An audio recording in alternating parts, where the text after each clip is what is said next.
Radhe Radhe, welcome back to my YouTube channel. This is Apeksha Singh trying to be Arjun of Krishna. Today I am going to continue the previous topics of the historical background chapter Crown Rule in Lakshmi Kant. Till now we have been able to complete the company rule and the crown rule. Crown rule includes the topic company rules. I have been explaining everything in very much detail. Okay, for those who haven't watched, please go and watch my previous video. And for the crown rule, I have able to complete the Government of India Act of 1858, 3 Indian Council Acts, okay, 61, 1892, 99, and the previous class we have completed the Government of India Act of 1919. And now we have, and that was absolutely a long topic. Simon Commission था, उसमें Communal Award था.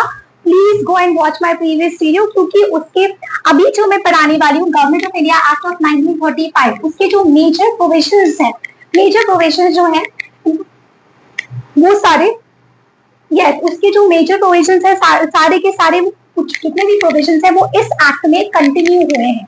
इसीलिए एक बार उस पूरे act को ध्यान से सुन के और समझ के आइएगा.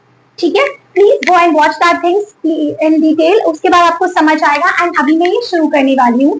And for the long topic जहाँ पे मैंने साइमन कमीशन कॉमन अवार्ड पूरा अच्छे से पढ़ाया था. Please have some patience and then listen it. ठीक है, और ये वाला इतना डिफिकल्ट नहीं है. लास्ट प्रीवियस वाला भी इतना डिफिकल्ट नहीं था, but of course it was quite lengthy. It has certain topics which is very easy. बहुत आसान टॉपिक है. पिछले जितने टॉपिक है उन्हीं के साथ ये एक्सटेंड का टॉपिक है, क्योंकि मैंने बताया था ना साइमन कमीशन रिपोर्ट में जो आई थी उसमें जो भी रिकमेंडेशन किए हुए थे उसी के थोड़े से अमेंडमेंट वर्जन या उसी जैसे ही, और जो पूना साख का जो थोड़ा मॉडिफाइड कॉमनल अवार्ड जो था उसका थोड़ा सा वर्जन जो है इस एक्ट में वो सारे प्रोविजन हमने इनकॉर्पोरेट या इम्प्लीमेंट किए हैं. Understand. In fact, the Government of India Act of 1935 it was considered as the main base. ये सबसे बड़ा बेस कंसिडर किया जाता है आज के हमारे कॉन्स्टिट्यूशनल जो हमारे पास अवेलेबल है. You know this things, maximum features जो है, maximum features and provisions are derived from this government of India act of 1935 से आते हैं. I hope you understand what I am trying to say here. अब क्या mention किया, so let's can we start this thing. So Government of India act of 1935. See this was the second milestone towards a completely responsible government in India. ठीक है, आप पूरी तरीके से you know this things की एक जिम्मेदार सरकार बनाने की वो कोशिश कर रहे थे. ठीक है, एक पूरे जिम्मेदार सरकार बनाने की कोशिश कर रहे थे. तो उसमें गवर्नमेंट तो पिछले जो प्रोविजन लाई थी जिसमें government of India act of 1990 था, उसमें से दे हैव ब्रिंग, क्योंकि उन्होंने पहली बार तो डिक्लेयर किया था first for the very first time they have declared that see we are bringing a very responsible, हम एक जिम्मेदार सरकार बनाने की पूरी कोशिश कर रहे हैं.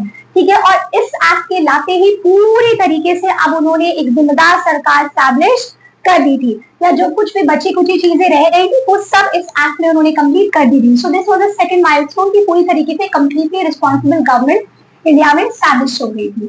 Understand this thing. ठीक है, अब इस एक्ट के अंदर क्या हुआ, you remember federation, Simon commission ने फेडरेशन का रिकमेंडेशन किया था कि स्टैब्लिश की जाए. So basically this act it has provided for the establishment of all India federations in the country. All India Federation, अब हम सबको पता है कि जो बेसिकली जो ये फेडरेशन आप बताएंगे. ठीक है, उससे पहले चीज और समझ लो. एक्चुअली जो प्रिंसली स्टेट्स थे, ठीक है, और जो प्रोविंसेस थे, princely state and provinces, this is states, you know this thing. और ये फोर प्रिंसली स्टेट थे जो एक प्रिंसेस के अंदर, जो किसी के अंडर भी नहीं आते हैं. ठीक है ना, वो स्टेट के अंदर आते हैं ना, वो किसी यूनियन और सेंट्रल ब्रिटिश किसी के अंदर नहीं आते. ये प्रिंसेस, वहां प्रिंस जो है उनके अंदर आते हैं. ठीक है, तो इनका नाम प्रिंसली स्टेट है. लेटर ऑन ये बाद में जाके ज्वाइन हो जाएंगे, कुछ इंडिया में ज्वाइन होंगे, और इनको चॉइस दिया गया था. Basically they were given a choice whether they want to join a Indian dominion और want to join a Pakistan dominion और they want to remain a independent. The choice was given to them. Later when it was being decided किया गया था which part of territories become the part of India, which part of territory become the Pakistan, कौन सा हिस्सा. तो उस time princely state जो थे उनको उन टेरिटरीज को ये चॉइस दिया गया था, ये फ्रीडम दी गई थी. हम जब इंडियन इंडिपेंडेंस एक्ट ऑफ 1947 पढ़ेंगे उसमें ये आएगा, डोंट वरी अबाउट इट. ठीक है, तो प्रिंसली स्टेट इसको मैं एज अ यूनिट कंसिडर कर रही हूँ. ठीक है, एज अ यूनिट इसमें कंसिडर किया गया था. ठीक है, और बाकी तो हमारा सेंट्रल जो है वो तो रहता ही है, फेडरल. तो बेसिकली जो आज के टाइम पर भी जो सेपरेशन ऑफ पावर है वो किसके बीच में होता है, किसके बीच में होता है, सेंटर वर्सेस स्टेट के बीच में होता है. एंड यूटीज आल्सो भी कंसीडर्ड, यूटीज भी मानते हैं. तो तो जो पावर डिवाइड की जाती है फेडरेशन ऑफ पावर, वो बिटवीन यूनियन और स्टेट के बीच में तो पावर डिवाइड होती है, सेम चीज है। फेडरेशन की जो बात करें, federation division of power, it was between the central and units. Units मतलब प्रिंसली स्टेट्स एंड प्रोविंसेस, ठीक है, मतलब स्टेट।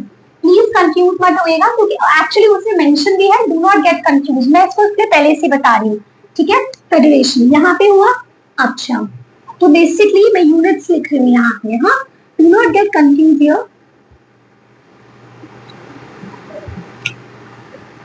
ओके, तो बेसिकली यहाँ पे एक्ट इंडिया फेडरेशन के साथ जो मेंशन किया यहाँ पे, so it has for very first time established the all India federation, establish की ऑल इंडिया फेडरेशन में क्या था, so basically the power was divided between, since that time princely state and provinces was considered as a unit, one unit, so the power was division of power, जो कि it was division of power was between the union, between the union के बीच में, centre के बीच में, between the centre and the units into three list. तीन list में ये पावर डिवाइड थी। एक सबसे पहली थी हमारी, एक सबसे पहले जो थी, अभी भी तो I told you, just tell me कि आज के टाइम पर भी तीन लिस्ट में डिवाइडेड है। We have central, state and concurrent list.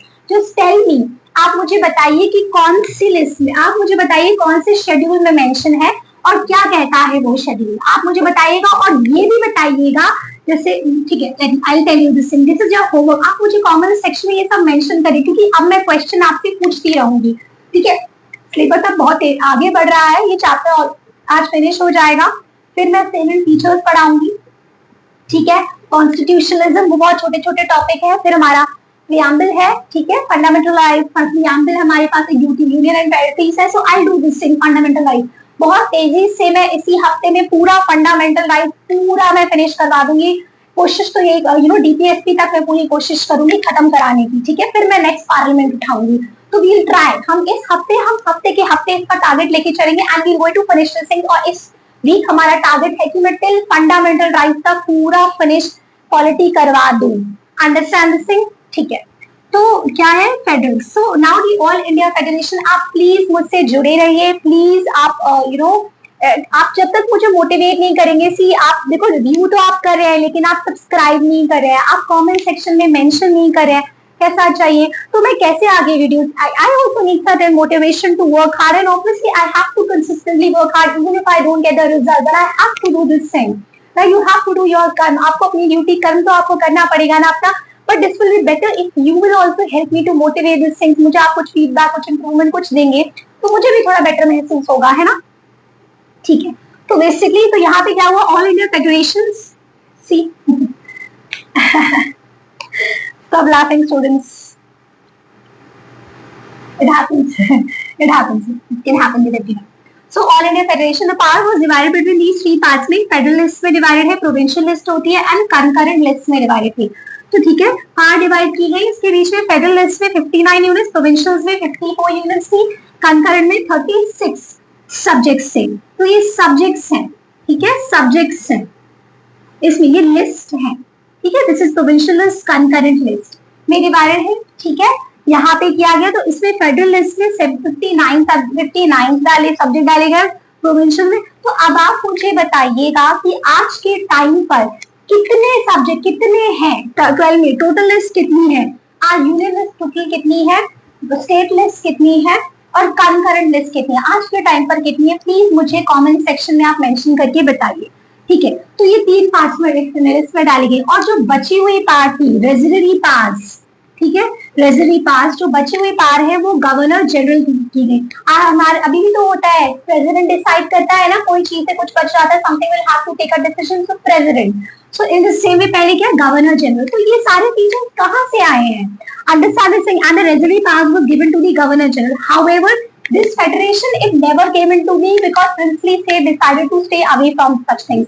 ये फेडरेशन, ये डिवीजन ऑफ पावर बिटवीन, क्योंकि प्रिंसली स्टेट के बीच में नहीं होता, ये सब कभी हो ही नहीं पाया। क्यों नहीं हो पाया,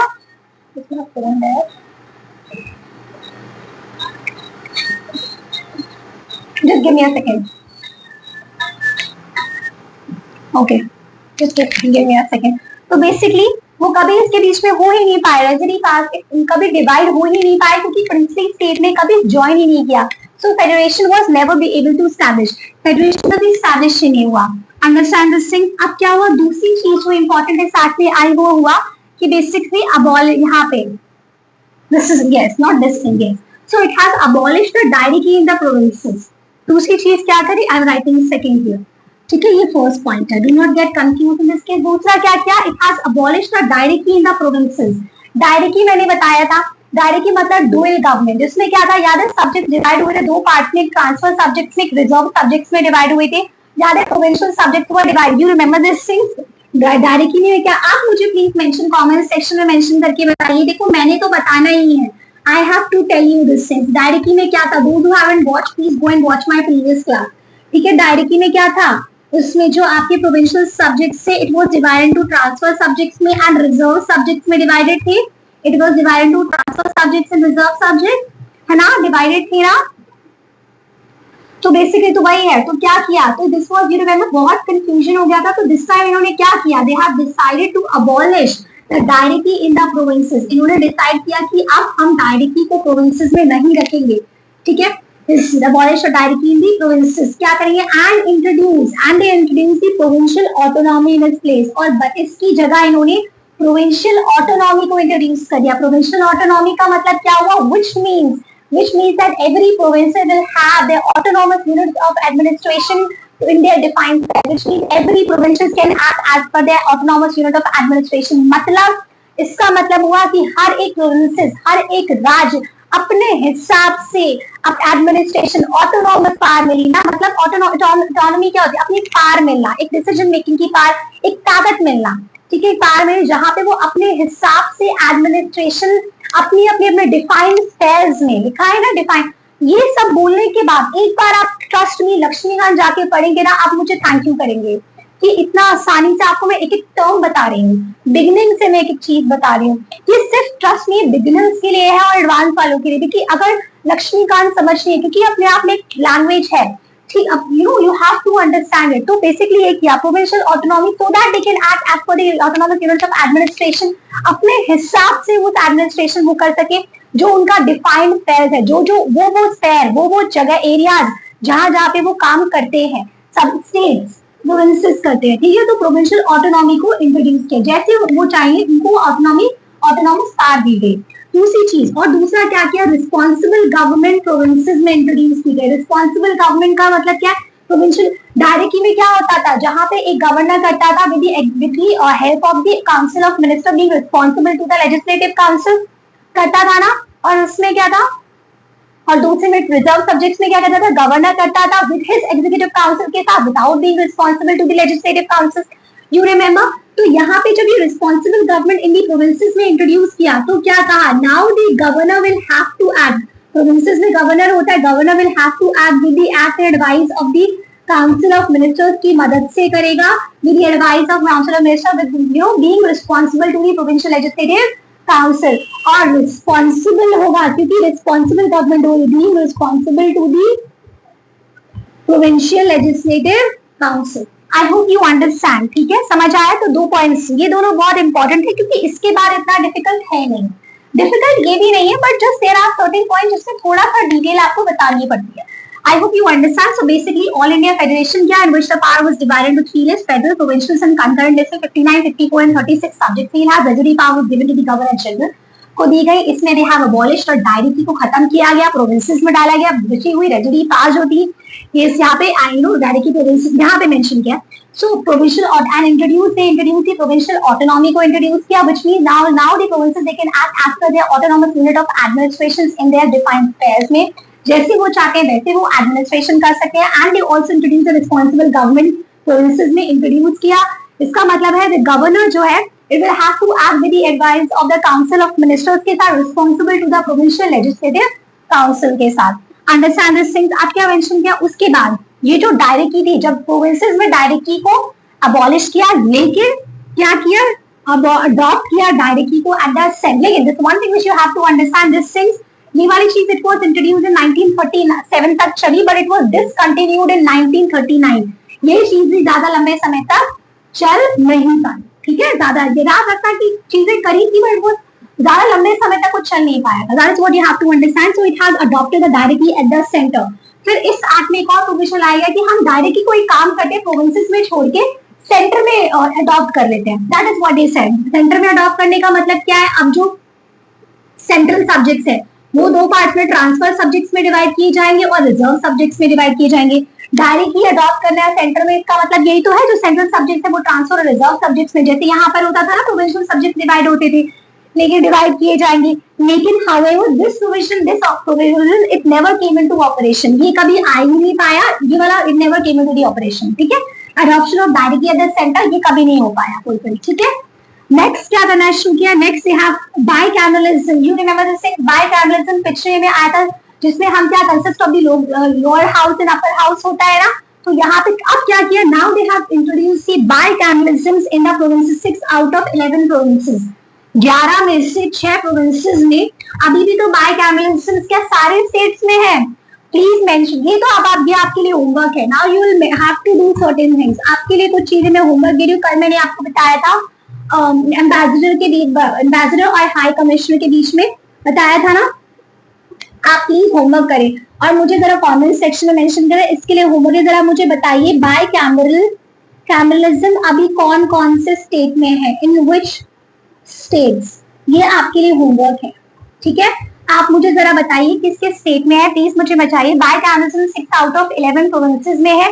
अंडरस्टैंड दिस, जिसमें से आपको कहाँ मिलेगा, बंगाल में है, बॉम्बे में, मद्रास में, बिहार में, असम में और यूनाइटेड प्रोविंसेस में, जो कि अब उत्तर प्रदेश है, ठीक है।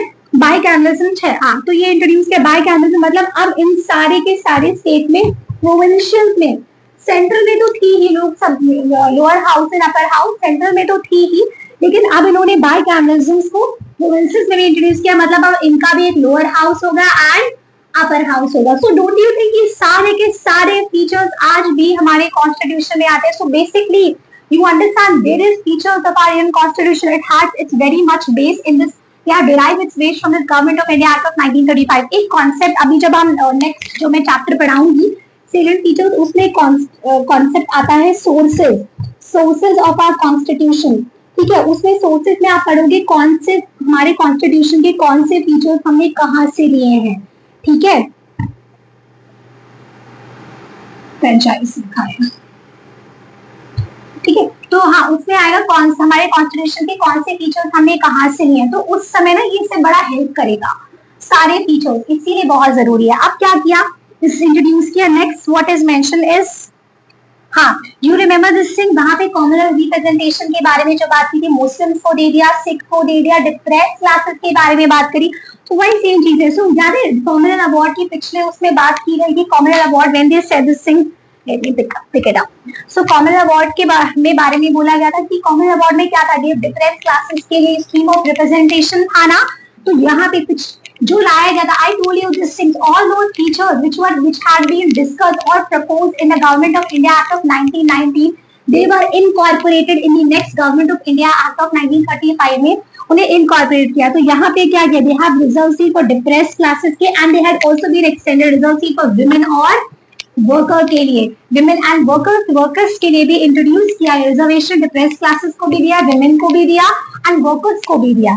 आई होप यू अंडरस्टैंड। उसके बाद जो याद है जो 15 मेंबर काउंसिल थी, कब 15 मेंबर काउंसिल जो government of India act of 1858 में स्टैब्लिश की गई थी, इट वाज अबॉलिश्ड, उसे खत्म कर दिया गया। It has abolished that 15 member council which was established in government of India act of 1858 में स्टैब्लिश की गई थी। किस लिए की गई थी, याद है, in order to assist the secretary of state for India, याद आया ना, secretary of state for India था, उसको असिस्ट करने के लिए 15 मेंबर काउंसिल जो थी, जो स्टैब्लिश की गई थी, उसको अबॉलिश कर दिया गया। Now the secretary of state for India it was given the team of adviser, advisory body की तरह तो ये काम करती थी, अब उन्होंने क्या दे दिया, टीम ऑफ एडवाइजर्स दे दिए, ठीक है। They have given them a team of advisers, उनको दे दिए, इसकी जगह ये हटा दिया। और जो फ्रेंचाइज थी, अब फ्रेंचाइज याद है किसके बेसिस पे थी, फ्रेंचाइज जो थी it was on the basis of education, property or tax, income के basis पे थी। Now the franchise it was extended to the 14% of population। कुछ बुक्स में 10% भी लिखा है, कुछ बुक्स में 14% भी लिखा है, do not get confused, ठीक है दोनों। तो ऐसा 10% पुरानी वाले लक्ष्मीकांत में, नई में 14% लिखा है, ठीक है। So let me give you a quick revision to this thing. तो क्या किया, ऑल इंडिया फेडरेशन स्टैब्लिश किया using federal provincial concurrent subjects में रेजिडेंसी पावर गवर्नर जनरल को दी, abolish directly in the provinces में, डायरेक्टली मतलब इस ट्रांसफर और रिजर्व सब्जेक्ट्स में डिवाइडेड थे और they have introduced the provincial autonomy introduce की, which means now the provinces can act as an autonomous unit of administration in their defined way. जिस हिसाब से वो चाहते हैं वैसा वो एडमिनिस्ट्रेशन कर सकते हैं और रिस्पांसिबल गवर्नमेंट भी प्रोविंसेस में इंट्रोड्यूस की, which means now the government will act with the advice of council of minister responsible to the provincial legislative council के हिसाब से। उसके बाद यहाँ पे अडॉप्शन किया डायरेक्टली का एट सेंटर्स में। डायरेक्टली अडॉप्ट करने का मतलब है कि अब डिवाइडेड होगा सेंटर ट्रांसफर और रिजर्व सब्जेक्ट्स में। उठाना हो कि this never came into the operation, this also never came into the operation, this was also discontinued in 1939। Understand bicameralism को 6 में से 11 प्रोविंसेस में इंट्रोड्यूस किया गया। रिस्ट्रिक्शन वर आल्सो इम्पोज, कुछ रिस्ट्रिक्शंस इसमें भी लगा दिए थे। 6 में से 11 प्रोविंसेस में bicameralism which means lower house and upper house में इंट्रोड्यूस किया। Bombay, Bengal, Madras, Bihar, Assam and United Provinces में। ठीक है, उसके बाद क्या गया, रिजर्वेशन जो कॉमनल अवार्ड्स में इंट्रोड्यूस किया था कि डिप्रेस क्लासेस के लिए होना चाहिए, वो दिया, विमेन के लिए भी दिया और वर्कर्स के लिए भी दिया। अबॉलिश किया, जो 15 मेंबर काउंसिल आता एडवाइजरी की तरह काम करती थी secretary of state for India के लिए, जो कि एस्टैब्लिश हुई थी government of India act of 1858 में, उसे खत्म किया और उसकी जगह as a team of advisers provide की गए। और फ्रेंचाइजी जो सिर्फ अब तक पिछले हमने एक्ट में पढ़ा उसमें टैक्स और एजुकेशन और प्रॉपर्टी के बेसिस पे थी, अब वो 14% ऑफ पॉपुलेशन को देगी। कुछ बुक्स में वो 10% भी है। Let me give you the other provisions also. मैं इसको रिमूव कर दीजिए, just give me 1 second to remove this thing so that I can write the next point in. ठीक है,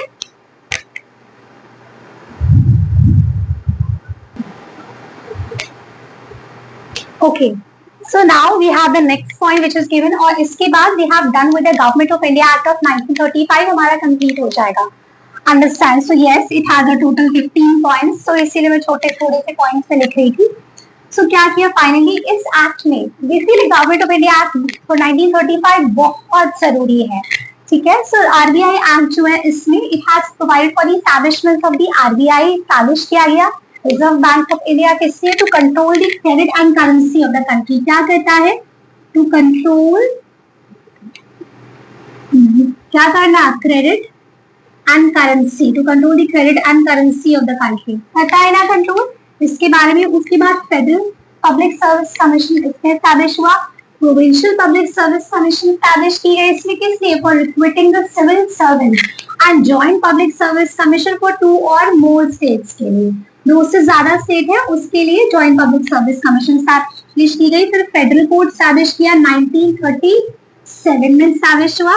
उसके बाद it has separated Burma Myanmar from India, ये separate हुआ, separated the Burma Myanmar from India से इसे अलग किया गया, सेपरेटेड फ्रॉम इंडिया। उसके बाद ओडिशा एंड सिंध को it has established for the new provinces of Odisha and Sindh. Yes, Odisha और सिंध जो है नए प्रोविंसेस ये एस्टैब्लिश किए गए। एंड फाइनली क्या किया, it has provided the safeguard for the protection of, safeguards for protection of, yes, safeguard for the protection of the interest of the minorities. जो माइनॉरिटीज है उनके हित के लिए यहाँ पे सेफगार्ड जो भी चीज जितना कर सकते थे वो चीजें निकाली गई उनके प्रोटेक्शन के लिए। उसके बाद federal railway authority for the administration of, to look after the complete administration of the railways. ठीक है, रेलवे का एडमिनिस्ट्रेशन देखने के लिए administration railway federal railway authority establish की गई। And last they have appointed the auditor general of India को, जो क्या करता है, to audit the accounts of India. अभी कमेंट सेक्शन मेंशन करिए who is the current auditor general of India, कौन है, to audit the accounts of, ठीक है, accounts of federation and provinces. ठीक है, इसलिए ऑडिटर जनरल ऑफ इंडिया तो आज भी तो है, ऑडिटर जनरल ऑफ इंडिया आज भी तो आरबीआई है, ये सब कुछ आज भी तो है। तो ये सारे जो बेस है ये हमको यहीं से देखने को मिलता है। So let me give you a quick revision to this thing and then we are ending with this act and this class also. उसके बाद सिर्फ एक एक्ट बचेगा, that is the Indian independent act of 1947। तो क्या था, RBI act was established to control the credit and currency, establish करने के लिए federation public service commission, provincial and joint public service commission which is 2 और more states के लिए किया। फेडरल कोर्ट 1937 में बुर्मा और म्यांमार बोले सेपरेट किया उसको इंडिया से। ओडिशा और सिंध को as a new province establish किया। इंटरेस्ट ऑफ माइनॉरिटीज के प्रोटेक्ट करने की बात कही। एंड फेडरल रेलवे अथॉरिटी को establish to administration of the complete railway and auditor general of India को अपॉइंट किया गया। I hope you got all of these things.